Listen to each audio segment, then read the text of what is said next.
Hello दोस्तों, मैं आदित्य आपका स्वागत करता हूं अपने स्टोरी नरेशन चैनल स्वांग रागा पर। आज हम एक बेहद दिलचस्प कहानी के साथ आपके सामने हैं। इस कहानी में आपको भावनाओं की एक अनोखी दुनिया का अनुभव मिलेगा। तो बिना समय बर्बाद किए आइए शुरुआत करते हैं।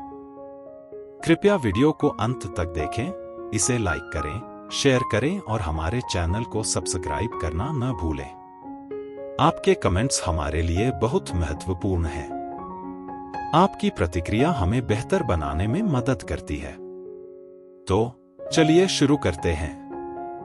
दादी जब कभी वनीला या चॉकलेट वाली मिठाई बनाती, मुझसे कहती, थोड़ी माली के बेटे मोहन को भी दे आओ। मोहन के लिए तंदूरी बतख या चिकन करी ले जाने की कोई तुक नहीं थी, क्योंकि माली के घर में कोई मांस मछली नहीं खाता था। मगर मोहन को मिठाई अच्छी लगती थी, खासकर गुलाब जामुन, रसगुल्ले, जलेबी, जिनमें खूब दूध और चीनी रहती थी, और फिर दादी के हाथ से बनी अंग्रेजी मिठाई तो वह बड़े चाव से खाता था। अक्सर हम कटहल के पेड़ को शाखाओं पर जा बैठते और मिठाई या पिपरमिंट या लसल सी चिपचिपी टॉफी के चटखारे लेते रहते। कटहल हम खा नहीं सकते थे। हाँ, उसकी तरकारी या सब्जी बनती या अचार डलता तो हम शौक से खाते थे। मगर कटहल के पेड़ पर चढ़ने में बड़ा मजा आता था। कुछ बड़े अद्भुत जीव भी उस पेड़ पर रहते थे। गिलहरियां, फल खाने वाले चमगादड़ और हरे सुग्गों का जोड़ा। गिलहरियां हमसे हिलमिल गई थी और जल्दी ही हमारे हाथों से चीजें लेकर खाने लगी थी। उन्हें भी दादी की चॉकलेट वाली मिठाई बहुत भाती थी। एक नन्ही गिलहरी तो मेरी जेबों में घुसकर यह खोजबीन करती कि कहीं मैंने कोई चीज छिपा कर तो नहीं रखी है।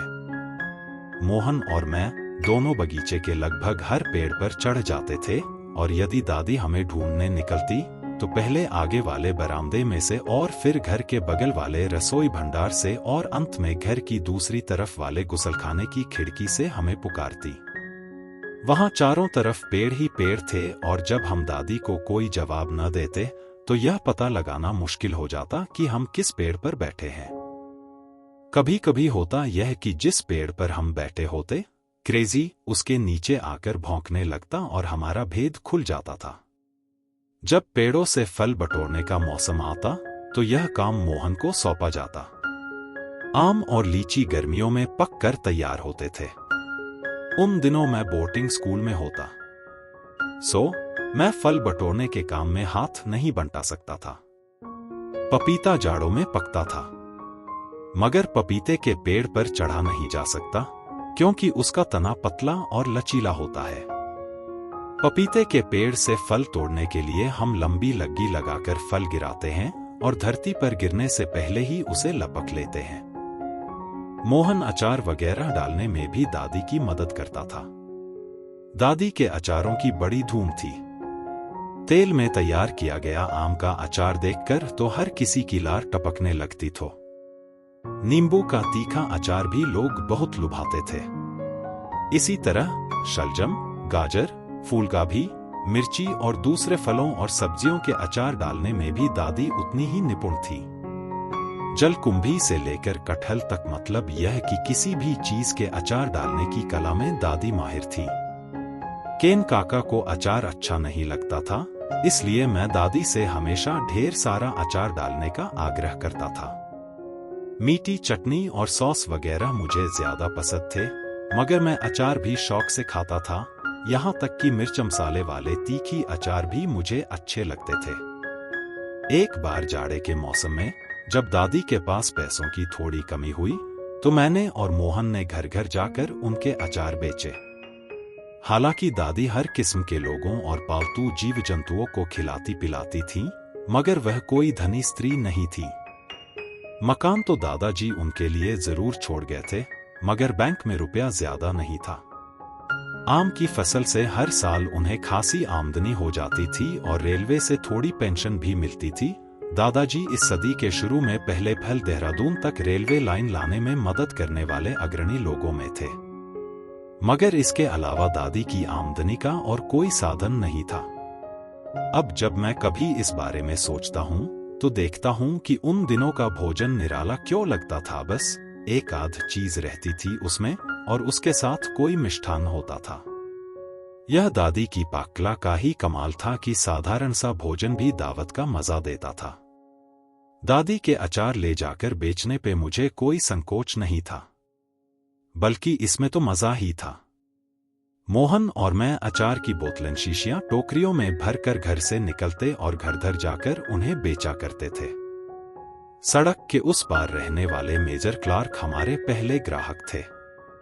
मेजर क्लार्क के बाल लाल लाल से थे और आंखें चमकीली नीली, और वह हमेशा प्रसन्नचित्त दिखाई देते थे। उसमें क्या है रस्टी? उन्होंने पूछा। जी, अचार। अचार तुम खुद डालते हो? जी नहीं, मेरी दादी डालती हैं। हम बेचने आए हैं। इन्हें बेचकर हम बड़े दिन, क्रिसमस के लिए टर्की खरीदेंगे। मिसेस बॉन्ड के अचार, अहिया। अच्छा है, पहले मेरा ही घर पड़ता है, क्योंकि मैं जानता हूं तुम्हारी टोकरी आनन फानन में खाली हो जाएगी। बेटे, तुम्हारी दादी से अच्छा अचार कोई नहीं डाल सकता। यह बात मैं पहले भी कहता था और आज फिर कहता हूं। इस दुनिया में जहां बढ़िया और लजीज भोजन बनाने वालों की वैसे ही बेहद कमी है, तुम्हारी दादी तो समझो ऊपर वाले का वरदान है।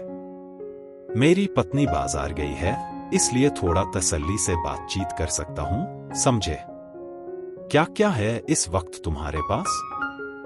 जरूर ही मिर्ची का अचार भी होगा।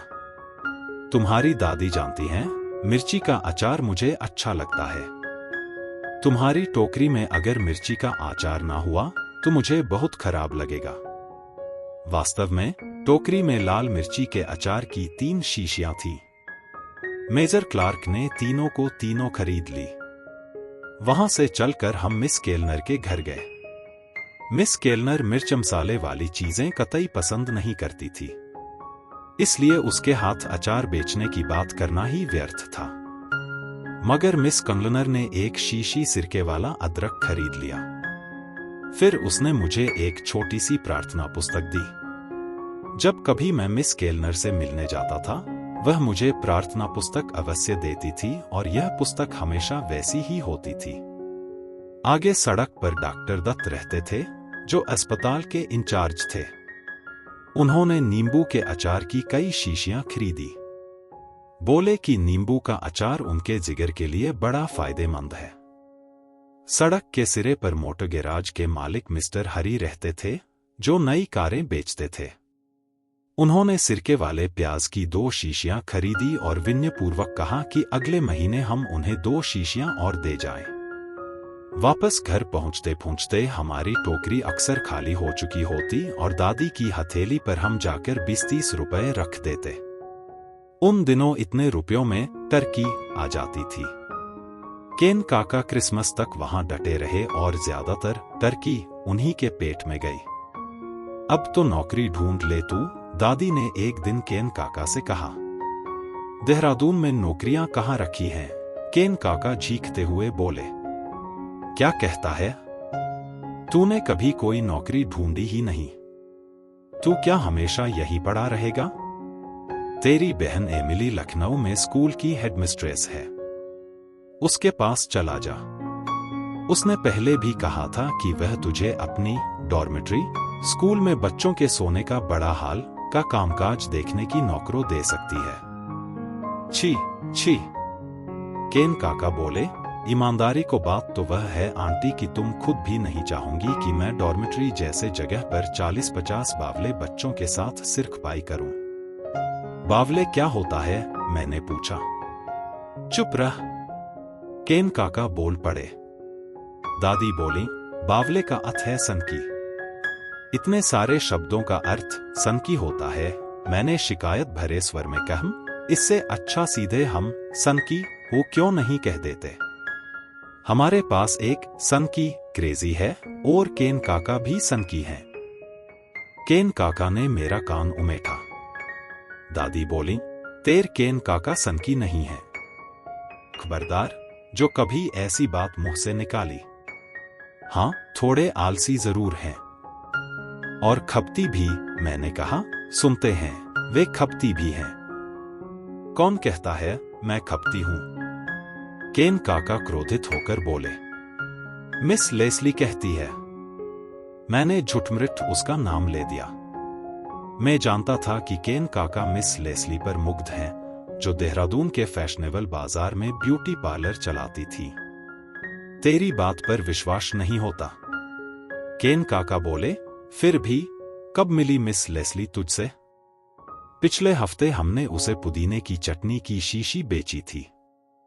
मैंने मिस लेस्ली से कहा कि केन काका को पुदीने की चटनी अच्छी लगती है, पर वह कहने लगी यह चटनी तो मैंने मिस्टर हाउफ्टन के लिए खरीदी है, जो मुझे कल सिनेमा दिखाने ले जा रहे हैं।